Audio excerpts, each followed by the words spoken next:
Rules. It has zero welding, all body. It was only seatbelt.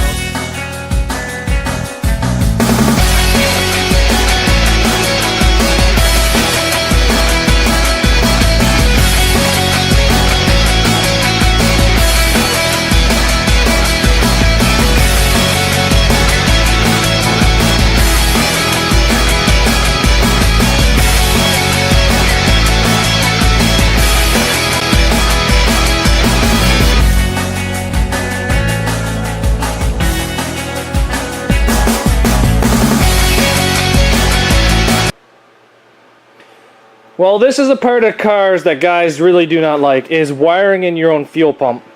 You could make your fuel pump run off the stock fuel pump harness that comes with the car, but I'm not a big fan of that because the wiring's not really designed to take it, and sometimes in a lot of newer cars, they actually have a fail-safe, so when you get in an accident, it automatically turns off the fuel pump. So we bypass that every time we put in a fuel tank. I know people that run their fuel tank off their headlights, so they turn on the headlight switch on the car or just something like that, but I prefer to make my fuel pump on a standalone system. Now this is just a bunch of wires, what it may look like to you, but what we have here is a gas door off one of the fiance's first car she's ever run. That's off a Lumina, and all I did was drill some holes in it. So there's a toggle switch, and this one here is just a toggle switch as well, but it's that one I use for the starter. Now we have a light because this derby requires a light on the roof, so I'll show you how I mount this. And then we have the toggle switch for the roof.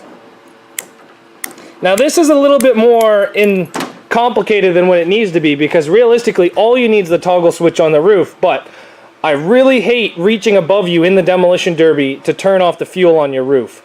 This way here, you drill a big enough hole so you can see this light up from the inside to make sure you know it's on and it's getting power.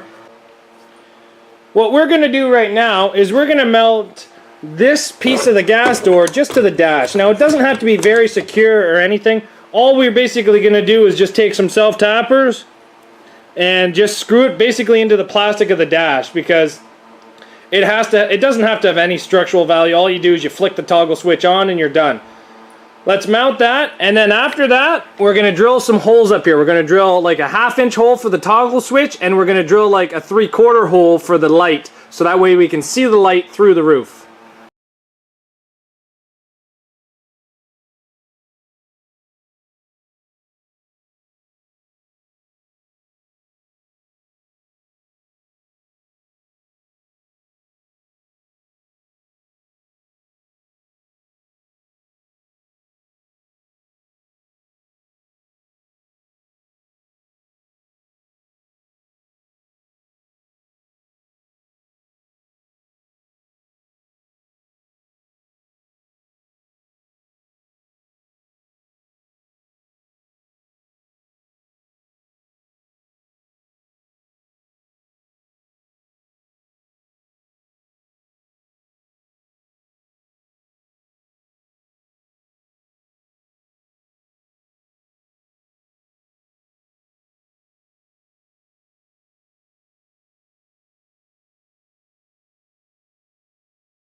Okay, now we have the toggle switches mounted, we have the toggle switch mounted on the roof, we have the light mounted on the roof.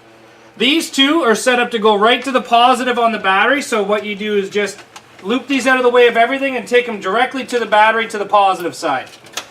Next, this one right here, which comes from this switch, up here to this switch, and then back down goes the gas tank.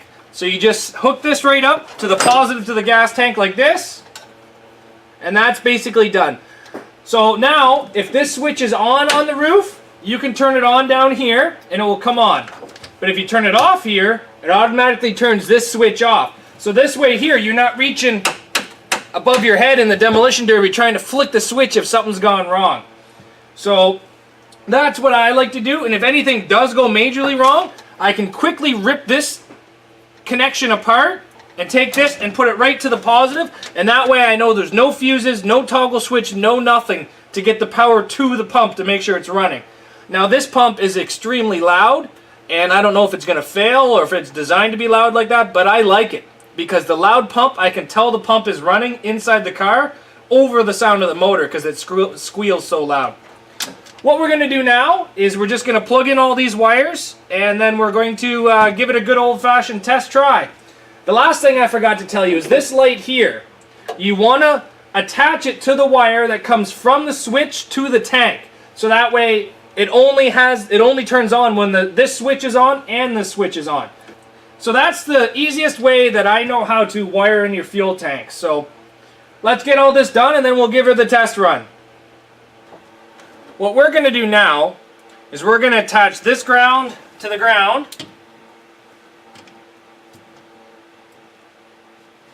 Doesn't have to be super tight, it's just temporary.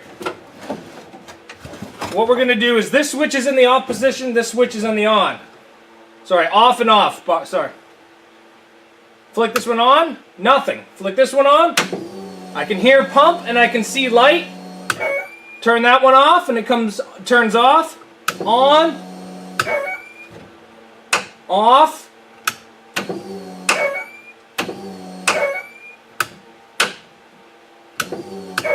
So as of right now, we do not need to reach ahead and turn this toggle switch on and off. We have it all right here. So in my eyes, that's done. Yes, there's still little things in the way, like electrical up here like this, but I'll get all that cleaned up. Now, the other thing that this toggle switch could be used for is because this is a manual car, you have to put your foot on the clutch and then turn the key. I could make this switch start the car. So just turn the key to the on position, hit this switch, and the car starts. So I like having switches like this because it also bypasses a lot of the other aspects of the car.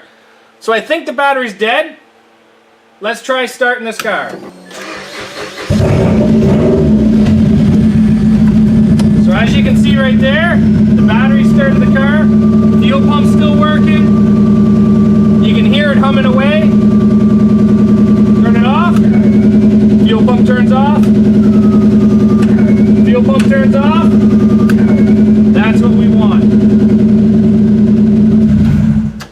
I think that is a fantastic test of the wiring to control the fuel pump inside this car. So this is very simple, and all this cost me was about, I don't know, 15 feet of wiring, a couple different colors, probably $4 in toggle switches from Princess Auto, and a $4 light from Princess Auto.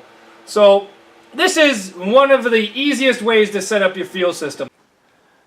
So the last thing that we're going to do that's electrical on this car is we pulled the wire that activates the starter to work, and as you see, you can see it hanging down there. See if I can get a better angle. The bottom white wire is the one that actually activates the starter to work, and the top one's the one from our toggle switch. So we're going to join the toggle switch wire into the factory wire so the key and the toggle both work. So let's get started on that.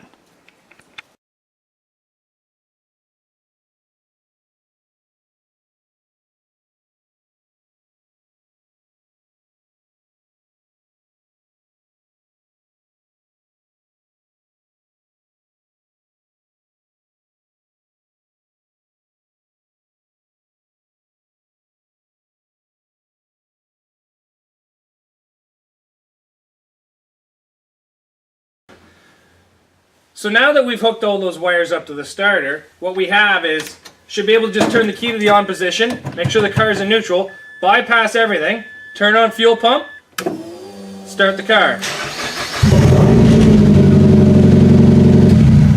So that's nice, and then we can also push our foot on the clutch, start it that way as well. So the reason I really like this is because, say if the car is dead, so say you're in the demolition derby and you've got a crank position sensor that failed or something stupid like that and the car's died. You can put the car into gear and turn it over. And it actually moves the car. Now you guys may think that's stupid. And you know what? A lot of you guys are going to say, why does that matter? I won a demolition derby like that before. There was 2 of us left, and I made a hit and my car died, and his car stayed running, and he made 1 more hit, and it was a 5-speed car. I put it in reverse, I turned on the starter just with the toggle switch, I backed up about 6 feet, 5-6 feet, put it in 2nd gear, turned on the starter, and his car was kind of dead at that point in time. I hit him, just a light tap, just on the starter, and I won the Demolition Derby on an electric car. So that is why I like doing that, and it's super easy to do, and it works both ways. So all the electrical is done in this car as far as I'm concerned. I got my fuel pump, I got my starter, I also have a secondary starter with the key, I've got all the wiring moved underneath the hood, I've got my toggle switch and my light on the roof that is required for this Demolition Derby, and I have all the wiring moved from the trunk up here. So that's another step done for this car, guys. Thanks for watching Zach's Workshop, and I'll see you guys tomorrow.